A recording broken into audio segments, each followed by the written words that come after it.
Hello, hello. It's Margarita Everline again. I'm so excited. I've got two Care Sandwich podcasts for you today.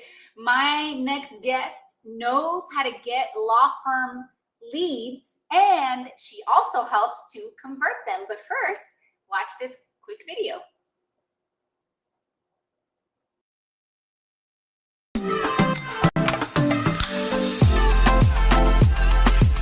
Welcome to Care Sandwich, the podcast where we dive into the success journeys of law firm owners across the country. I'm Margarita Everline, your host and the founder of Marketing Boss, a fractional chief marketing officer firm for law firms. On this show, we'll explore the challenges, strategies, and victories that have shaped law firms and how they wrap every interaction with care.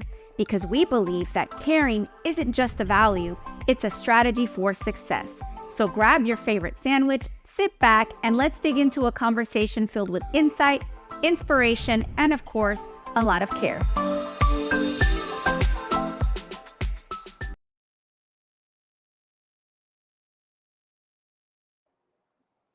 Thank you so much for watching today's episode, or second episode of Care Sandwich. I have a very special guest. There she is. Kaylee Terrazas is with Legal Lead Sharks, and she also has a separate business that's all about intake. Kaylee, tell us about yourself. Yeah, so my name's Kaylee Terrazas, like you said, born in Texas, but in Oklahoma City for the last 12 years. So go Thunder. We finally pulled out a championship.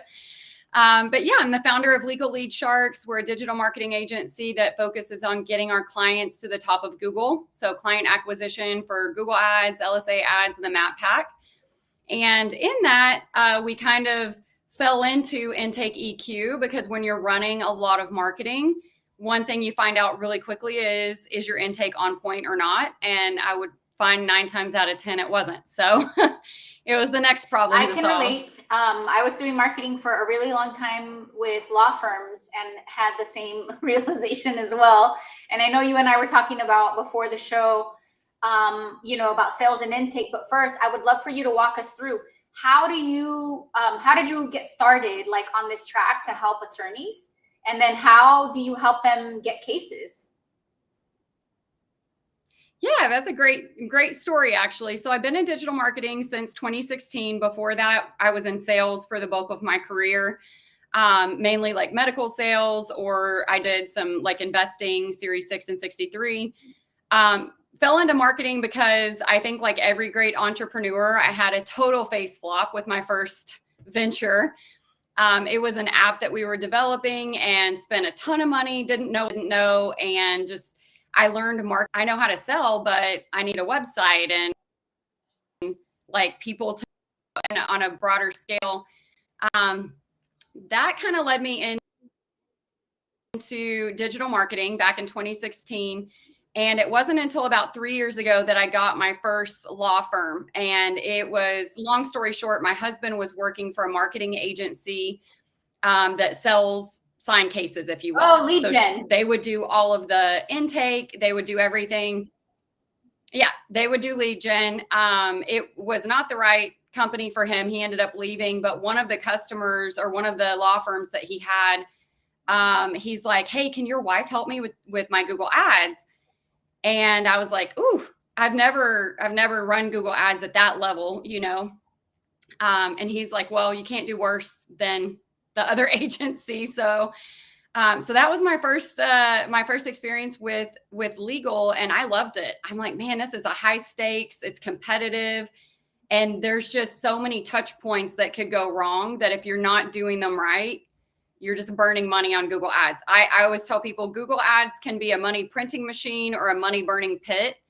And the secret is in the middle, somewhere in the middle, and making sure there's so many different pieces that are working. I love properly. That because as a CMO, I audit campaigns. We audit campaigns. I don't. I wish I could do it all. My team does. We audit campaigns, and we're able to diagnose if it's a marketing channel issue, but oftentimes it's an execution issue when it comes to Google. And it's unfortunate because, I can think of a handful of attorneys where they've given up on Google because they have what I call marketing PTSD from from the channel, but it's not really Yeah. the channel. It's just poor execution. And it is very painful because that's a lot of money that can get lost if you're not being thorough. It's a highly technical channel. So it's not like TV where you just make a commercial and then you send it to the station and it runs. It's highly technical. And I'm sure you can tell us all about that.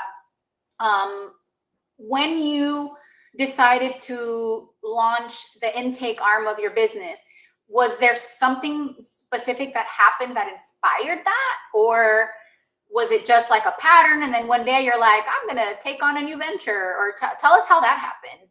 Yeah. So the first personal injury client that I got, I went in and did an audit on his account. I had a checklist that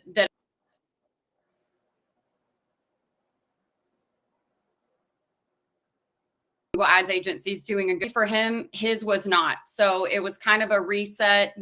Just basic things were not being done properly. Google Ads is kind of a tricky beast because 80% of Google's revenue, and they are going to charge the verticals. Like, for example, if you're in family law, you're going to pay a lot different cost per click than if you're in personal injury, because Google knows, who's making more money: roofers, mortgage lenders, anybody that has high ticket, they're going to charge the most for. So, but it's also based on an auction too. Like, I mean, if a lot of people start buying, roofing, then as a keyword, then that'll go up too. But yeah, absolutely. And so when you did this audit and started to do these audits, then what happened? Walk us through that. Yeah. So right off the bat, I looked at the change history in Google Ads. A little bit. So it was one of the unfortunate set it and forget it big marketing firms. I can do your website, I can do your everything. And typically it will start really well, and then it will taper off into you've been on autopilot, no one's touching your account. So after I saw the change history, I thought, oh shoot. And I went into the search term audits to see if they were going through consistently in real time. Spending, yeah. Right off the bat, I think just in 1 month, it was about anywhere from $1,500 to $3,000 of his budget was completely wasted on irrelevant clicks that were reoccurring basis. They weren't even the right legal vertical. So the conversion tracking wasn't set up right. The call tracking wasn't set up right. It was just a mess, Right. And Google, like you said, it's a bidding system, but it's also an AI system. So if you're running it right, you're giving the machine good data, you're going to get good results. And if someone takes their foot off the gas and they're not paying attention, and it starts getting a lot of bad data, and you're not telling it it's bad data, then you're just going to start, your whole account's going to be trashed. And you literally just have to kind of start over from scratch again, because now it has months of bad data that it's going to pull in all the wrong people. So at face value, Google Ads can seem very basic. I put in an ad, I put in some money and turn it on.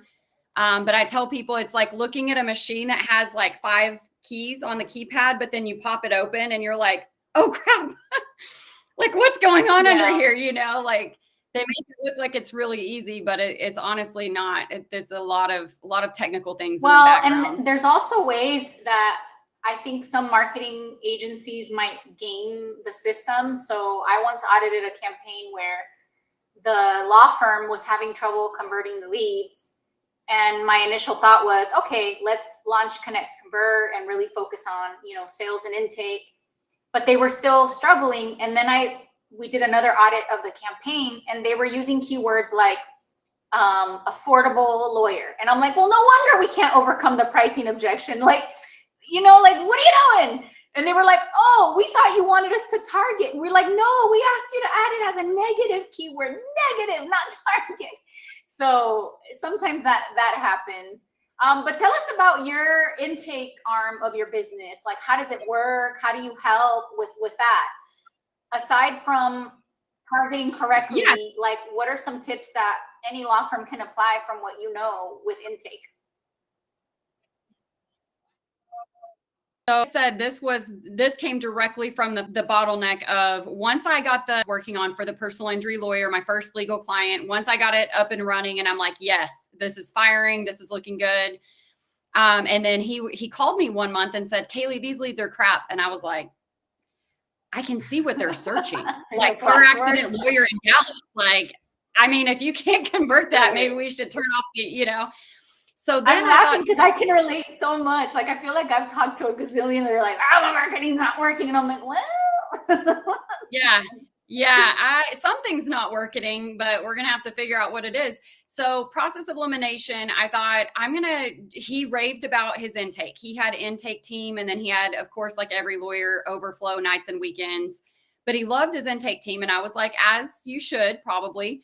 But I thought to myself, something's off here. So they were recording their calls and I had access to that. So I listened to about 5 calls and actually called myself on a Saturday morning, knowing after hours, overflow, nights and weekends, those are going to be the worst for your intake, right? Notoriously.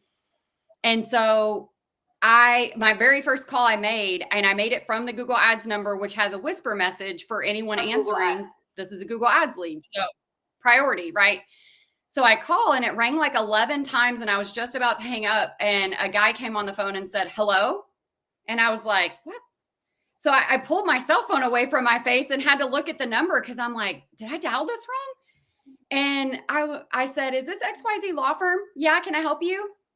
And I'm like, oh, I just need to explain something for attorneys that are listening that maybe haven't run Google Ads or don't realize what this means. Like, that one phone call could represent $600, $1,000 if it's personal injury or another high. Like, that hurts. Yes. I mean, if it's catastrophic, it could be a multi-million-dollar case. And I would have, if I were the customer, like looking for a law firm, I would have hung up and called someone else because there's a level of etiquettes that from the legal niche that you expect, but really just etiquettes of answering the phone as a business owner. Like, you introduce yourself and you introduce who you work for, who you're representing. And then the whole point of the lead is you need my information. What am I calling about? What's my name? Right. And so anyways, I was like, I know I don't want to, what I did is I took 5 of the call recordings. I emailed it to him and said, let me know what you think of these. And he emailed me back and said, what do I need to do? Oh my gosh. I love that. And I'm going to say this with as much tenderness as I can, but many law firm owners think that they have a really good intake team. And it is a little bit tough to be the one to say, just because your folks are polite, that doesn't mean they're a good intake team. Like, in our sales program, Connect Convert, we have a whole methodology that we use to score calls. And it includes elements like empathy, personalizing the conversation, and a bunch of other KPIs that we monitor that polite just doesn't cover it. I'm sure that hello was the nicest hello, right? But if that lead costs $600 to $1,000, and if that lead would have represented a catastrophic case, somebody got run over by a Coca-Cola truck or something, like, that could be worth a lot of money. And that was a missed opportunity. Like, that's a big deal that, like, being polite just doesn't cover it. Yeah. And I 100% second you. And the fact that I was in sales before marketing really helps me, because I feel like a lot of times marketers can, kind of hide behind the scenes or whatever. And they don't really understand sales. And I would coach all my clients in saying, this is a sales process. Like, whoever answers the phone, I get it. I get that you're trying to save money and that intake's typically, like a entry-level job, but you have to have your intake like on point. It will there's a million law firms, like hundreds just around you that they could pick from. And what's going to make you different? Empathy and the way that the compassion and the way that they answer the phone. So when I developed, long story short, I was helping them train their call center and helping them also find a third-party call center for the after-hour overflow. Oh gosh. And it was a nightmare. It was a nightmare. Yeah. I'm being triggered. There's no way to train. Yeah, there's no way to train an after-hours call center to send. anything better than an after hours. And when call they're center. answering calls for a dozen other businesses, like it just gets messy. Yeah. Yeah. Yep. So intake EQ, I knew it had to sound like a human, and I knew it had to sound empathetic, and it needed to get to the point fast, right? It needed to get through the qualifiers, whatever your vertical is, and determine, is this a lead? Is this not a lead? And if it is, we need to transfer it to someone, and that person needs to just basically, that person's being like spoon fed assigned case. Like they just need to close it up. So to your point, then you can hire better intake and have a smaller team, because now you can be paying $1 a minute or less for an AI agent that sounds like a real person sitting at the front desk of your law firm. And if you've got 6 attorneys, they know all 6 of them. They know your paralegals. They know who to transfer the call to. And they could have taken 100 calls today, and they still sound empathetic on every single one. Yeah. So, And for the attorneys that are listening, or law firm owners that are listening, that maybe you're new to Google and you're thinking, oh, well, if I target well enough in Google, or if my marketing team's targeting well enough, I should get quality. Like I should. Here's the reality. Like people don't read, they don't pay attention. My favorite cautionary tale is I once had a campaign that I was leading, and the campaign literally said, do not call us if the accident was your fault. And people still called. Yeah, I was in an accident and I got a ticket. Can you guys help me? And we're like, ah! Like there's no way to eliminate poor leads. When it comes to Google or even Meta, honestly, any digital paid ads, you have to have a way to weed through garbage leads. And yeah, sometimes you can improve the quality of the leads with the marketing, but let's just set proper expectations. Like you're not going to be able to eliminate garbage leads altogether. It's just not possible. And I'm not being pessimistic. It's just a reality, because that's how the consumer is. They search something and they don't know how to search. They're confused about what they're searching, and then they're confused about what they're reading, not because it's not clear, but because it's just confusing to them. And for personal injury, workers' compensation, and even family law, a lot of these people, if you think about it, they're in the middle of a trauma. So their judgment's a little off anyway. They're stressed out. I mean, crim, right? They just got thrown in jail. Like their attention span's just not there. So you have to have a system to weed through and pre-qualify the leads. And it sounds like you're doing it through AI, so that we can have that first filter phase. Yeah. And then turn the lead over to somebody to sign them up. Yep, exactly. And my AI agents can, and I don't know if you know of Delisi Friday. She's like the referral queen. But I had an interview with her, and she was asking me about intake EQ. And I'm a huge advocate of referrals for attorneys. I feel like most attorneys are not doing them right. That's not my vertical, reach out to Margarita, reach out to Delisi, like whoever's the specialist in that. But they're not, referrals are the golden ticket. That's the best lead you're ever going to get.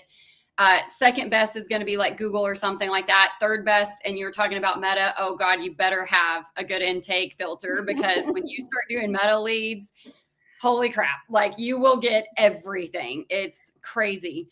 But yeah, so my AI agents can even transfer to another vertical. So if you're personal injury, but you have a relationship with a family lawyer, a criminal lawyer, an estate lawyer, et cetera, and you have that referral partnership because you're their personal injury lawyer, and then you refer out all the leads that you're pulling in that aren't relevant to your vertical. Great win-win, great way to not waste all the leads that you're getting. Because to your point, you could say, were you injured in an accident? And they call and they're like, I need an immigration lawyer. And you're like, it literally didn't say anything. I guess it said lawyer, like, I don't understand. And that's a good one, because I do bilingual marketing, because I'm bilingual, and Hispanic is like my thing. People in Latin America, the legal systems in Latin America, you go to one lawyer for everything. So in their head, every single lawyer does everything. So it's hard for them to wrap their mind around, oh, that's family, that's personal injury, that's, whatever. So that I do see that a lot. And for those of you that are listening, like the 3 categories, the referral, inside your case type, and then the with that are Google, and then the meta. Here's just an illustration. The referral will call your law firm and leave a voicemail, call again on Saturday, call again on Monday, and very politely make every bit of effort to get on your calendar and wait patiently for your call. That's the referral. That's what she means by those are the easiest, right? Yeah. Then you have the Google. The Google's just going through the Rolodex, right? They're just going through Google. They're like, oh, that one didn't pick up, next. Oh, that one didn't pick up, next. The meta is like, oh, yeah, maybe I'll call, fill out the form, and never mind, forgets about it. So that literally is the illustration of those three types. And you're right, like the meta is the hardest to sell to. And when we train in Connect Convert, we train around digital leads, which is Google and Meta, because in our mind, if we can teach you how to sell to those leads, we call them the slippery fish because they're trying to get away all the time, then you're golden. And I really love that, your AI solution then is really great as an initial filter. I want to ask how affordable it is, but instead, I'm not going to let you answer that question. And I'm going to encourage people to book a call with you to find out what that can look like to implement at their law firm. So how can attorneys get a hold of you, law firm owners get a hold of you, intake managers get a hold of you for more information on how to get leads and also the intake AI that you have? Yeah. So you can reach out to me on LinkedIn. You can email me. It's KLEE@legalleadsharks with an S.com. I'm sure you'll have everything in the show notes. But yeah, I would love, and I've got all of my agents are also bilingual in up to 6 languages. English and Spanish are the 2 that I use the most. And I do bilingual marketing too. And to your point, like, even if we're in Texas, I'm like informal Mexican Spanish, like on a 3rd grade reading level. So it's everything that you can do to try to I do 3rd grade reading level for English too, just so everyone knows, because no one's, to your point. Yeah. Keep it 2 simple. seconds. You got 2 seconds to get their attention, like if they read any of it. So, but then I'm like, okay, informal. That's funny. Dominican Spanish, because it's all different. Do you have Bad Bunny Spanish? That would be great.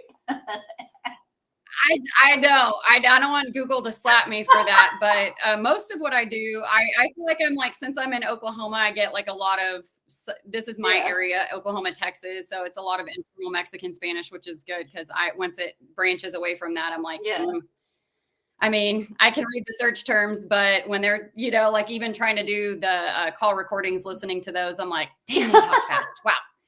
I wish I could slow this down a little bit. But yeah, so they're bilingual too, but I would love, reach out to me. I can give you some demo lines that you guys can call and listen to them. We've got Southern voices, we've got New Yorker voices, we've got Spanish, and we got everything. So it really does sound like a real person. That's awesome. Really great. How, so what's your website? How can they reach out to you? Is it via phone or? Yeah. So legalleadsharks.com is one website. That's the marketing website. And then intake-EQ, like elephant and then queen. I named it EQ because it has to have emotional intelligence. I thought about IQ, but I was like, it really, I need people to know that, like, and lawyers know intake. That's a medical and legal term, intake. And then EQ, we all know, is emotional intelligence. And that's what we train our agents to do, is, have that extra touch that makes them feel like a human. That's great. So there you have it, guys. And before we wrap up, because I could talk to you for days, share with us what your favorite sandwich is, because this is the Care Sandwich podcast. So we all talk about sandwiches. I love anything panini. I think just sets a sandwich over the top, but my very favorite sandwich is probably a Cuban. Interesting. Okay. Are you Cuban, or somebody in your family Cuban? No, my husband's Mexican, El Salvadorian. But no, I went to Miami for a while, and it was the first time I had a Cuban sandwich, and I'm like, the bread. Awesome. The bread I'm from me. So Texas. Yeah. Awesome. Well, there you have it, guys. You can get a hold of her and learn all about how to get more leads for your law firm and how to apply AI with an emotional, intelligent look and feel for your intake to sign up more of those leads into cases. Thank you for watching, and we'll catch you next time on Care Sandwich.